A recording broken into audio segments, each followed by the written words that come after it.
আপনাকে যখন আপনার হাজবেন্ড এবং আপনার শ্বশুরবাড়ির লোকজন কোনোভাবেই নিয়ন্ত্রণ করতে পারবে না, তখন কিন্তু আপনাকে তারা চাইবে বিভিন্নভাবে ছোট করতে। আপনি কতটা ছোট, আপনি কতটা যোগ্যতাহীন, আপনি কতটা অকেজো এবং আপনি কতটা মূল্যহীন সেটি আপনাকে বোঝানোর চেষ্টা করবে বারবার, প্রতি পদে এবং এবং আপনার প্রতিটি কাজে। এবং এইগুলো করে আপনাকে তারা সম্পূর্ণভাবে মানসিকভাবে ভেঙে দেওয়ার চেষ্টা করবে।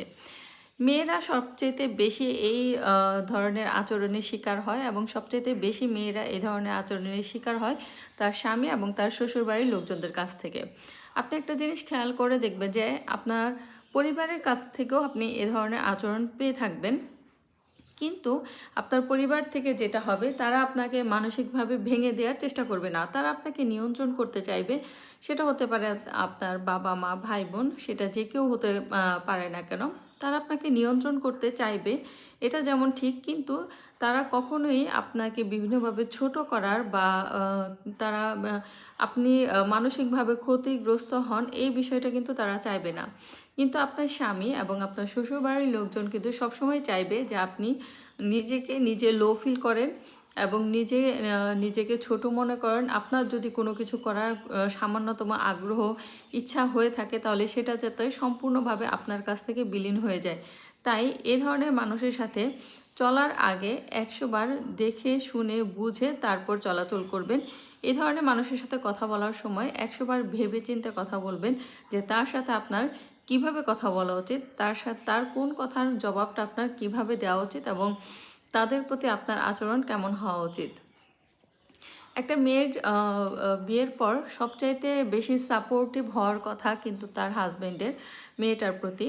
কিন্তু বেশিরভাগ আমি বলবো বাংলাদেশের প্রেক্ষাপটে আমরা যেগুলা দেখি এবং আমরা যে সমস্ত জিনিস এক্সপিরিয়েন্স করি, বিশেষ করে আমরা যারা মেয়েরা আছি, তারা কিন্তু দেখব যে আপনি যতই শিক্ষিত একটা মেয়ে হন না কেন, আপনার ফ্যামিলি অর্থাৎ আপনার বাবার বাড়ির পরিবার যতটাই সলভেন্ট হোক না কেন এবং তারা যতটাই উঁচু স্তরের হোক না কেন, এবং আপনার থেকে যদি আপনার শ্বশুরবাড়ি বা আপনার হাজবেন্ড নিচু হোক বা উঁচু হোক, এটা কিন্তু ম্যাটার করে না। ম্যাটার করে হচ্ছে সে আপনার হাজবেন্ড এবং সে সবসময় আপনার হাজবেন্ড হিসেবে আপনাকে হচ্ছে ডমিনেট করার চেষ্টা করবে এবং সে চাইবে সবসময় আপনি তার কথায় উঠবস করেন এবং সে চাইবে সবসময় আপনার কোনো মত প্রকাশের স্বাধীনতা থাকবে না, আপনার কোনো ইচ্ছা অনিচ্ছা থাকবে না, আপনার কোনো চাওয়া পাওয়া থাকবে না এবং আপনার কোনো প্রতিবাদী মনোভাব থাকতে পারবে না।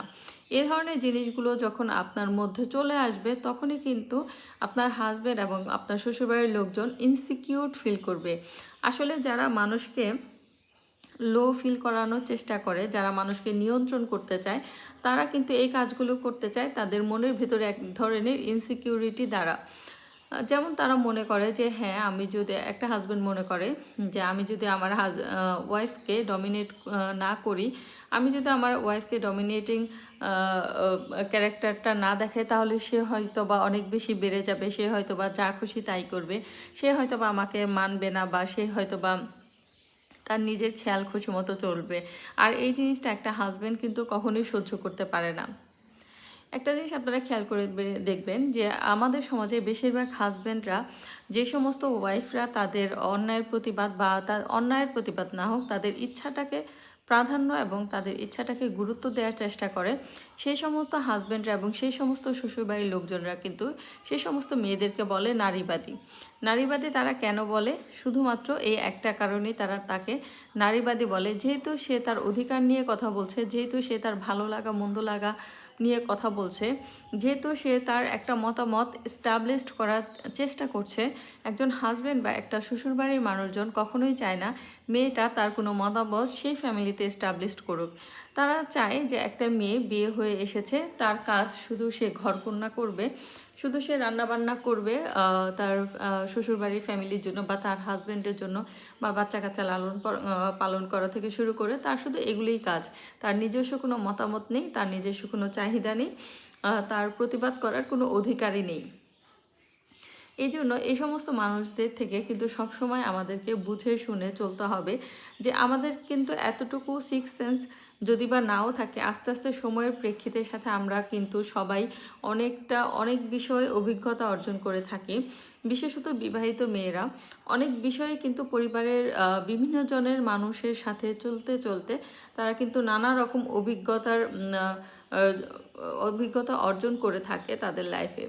সুতরাং সেই সমস্ত অভিজ্ঞতা থেকে শিক্ষা নিয়ে কিন্তু আমাদেরকে এই ধরনের মানুষকে মোকাবেলা করতে হবে এবং এই ধরনের মানুষকে বুঝিয়ে দিতে হবে যে তুমি চাইলেই আমাকে নিয়ন্ত্রণ করতে পারবে না, তুমি চাইলেই আমার ওপর কোনো ধরনের শারীরিক বা মানসিক কোনো অত্যাচার করতে পারবে না, তুমি চাইলেই আমার মনোবল ভেঙে দিতে পারবে না।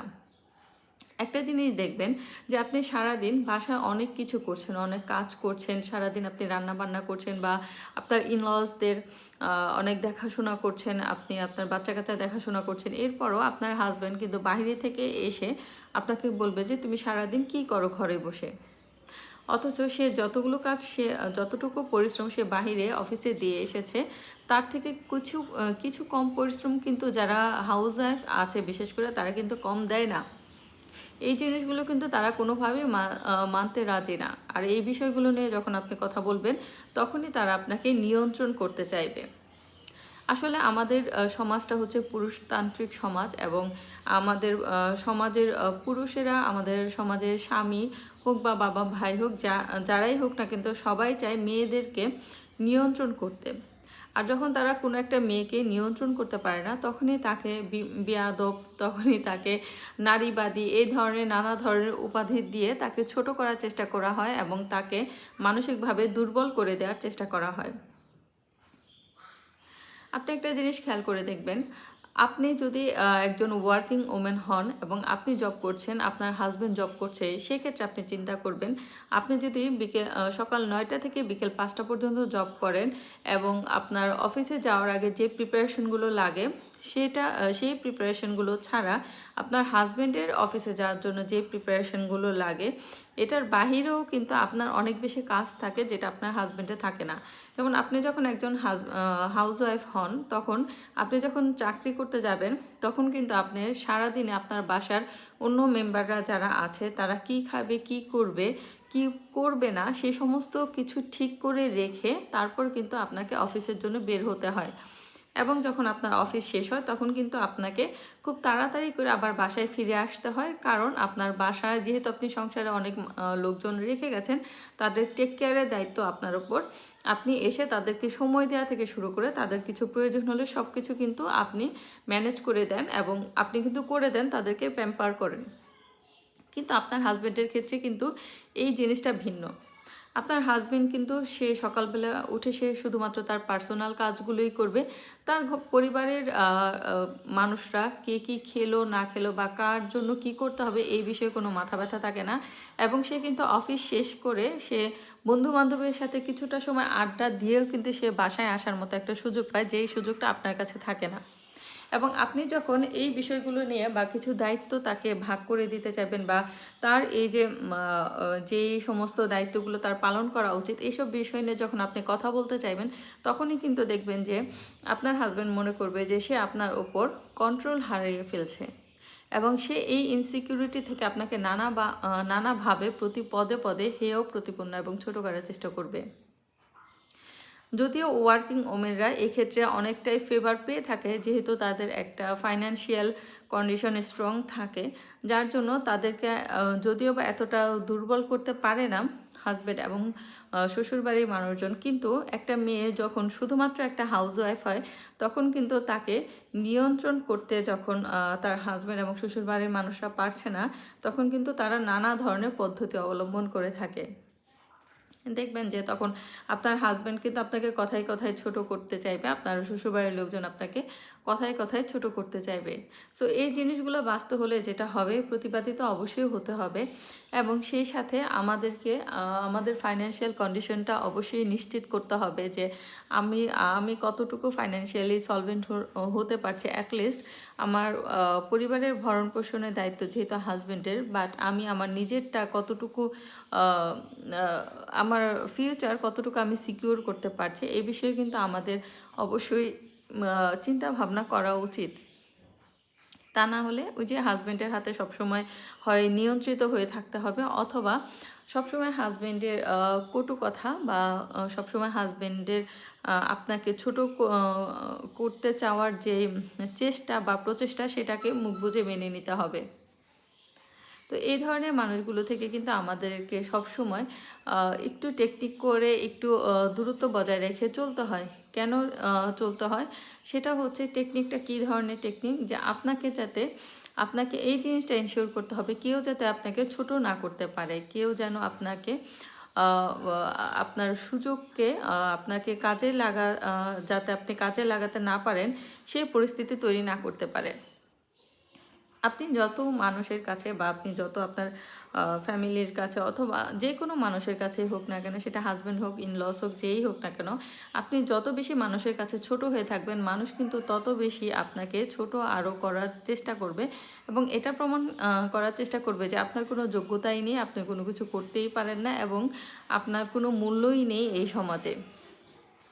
এই জন্য আসলে মেয়েরা বা একটা হাউসওয়াইফ যে কখনো ছোট হতে পারে না এবং তার অবদান যে সংসারের যে কিছুটা কম, এটা কিন্তু ভাবার কোনো সুযোগ নেই এবং এই জিনিসটা কিন্তু আপনার হাজব্যান্ডকে ভালোভাবে বুঝিয়ে দেওয়া উচিত যে আপনার কন্ট্রিবিউশনও কিন্তু আপনার ফ্যামিলিতে কম। একটা কথা মনে রাখবেন, আপনার পরিবারে যেমন আপনার হাজব্যান্ড অর্থ উপার্জন করে নিয়ে আসছে, এজন্য তার যেমন একটা মূল্য রয়েছে, তেমনি আপনি যখন আপনার সংসারটা সামলাচ্ছেন এবং তার এবং আপনার দুইজনের সংসারটাকে খুব সুন্দরভাবে গুছিয়ে রাখছেন, প্রত্যেকের যত্ন নিচ্ছেন, এই জন্য কিন্তু আপনারও অবদান কোনো দিক থেকে কম না।